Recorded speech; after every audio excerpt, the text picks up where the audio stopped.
GradeBook lets you display student status codes to your district's teachers so that they can easily identify which of their students are in-person learners and which students are learning remotely.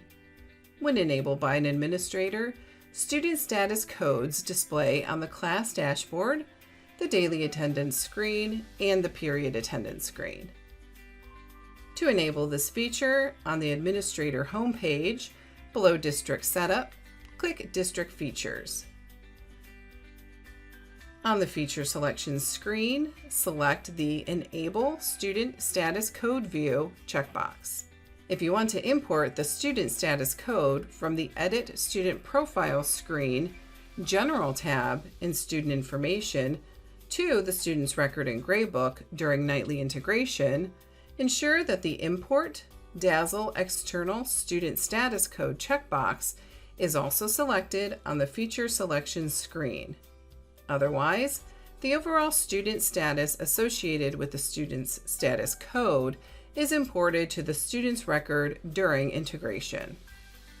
To see the difference between these, navigate to the Student Status Codes Maintenance screen in Student Information. The Code column displays the codes that will be imported per student if the Import Dazzle External Student Status Code checkbox is selected. The overall student status column displays the codes that will be imported per student if the checkbox is not selected. If you add a new student status code, such as one for remote learning, to Student Information, on the Student Status Codes Maintenance screen, you must also add this code to the Student Status Codes screen in GradeBook, as these codes do not populate automatically on this screen during nightly integration. If the codes in GradeBook and Student Information do not match, errors may occur on the Update Student window main tab in GradeBook.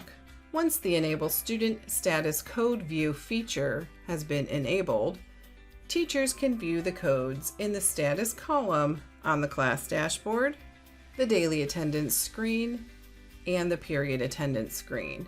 A teacher can hover their cursor over the codes to see the full descriptions.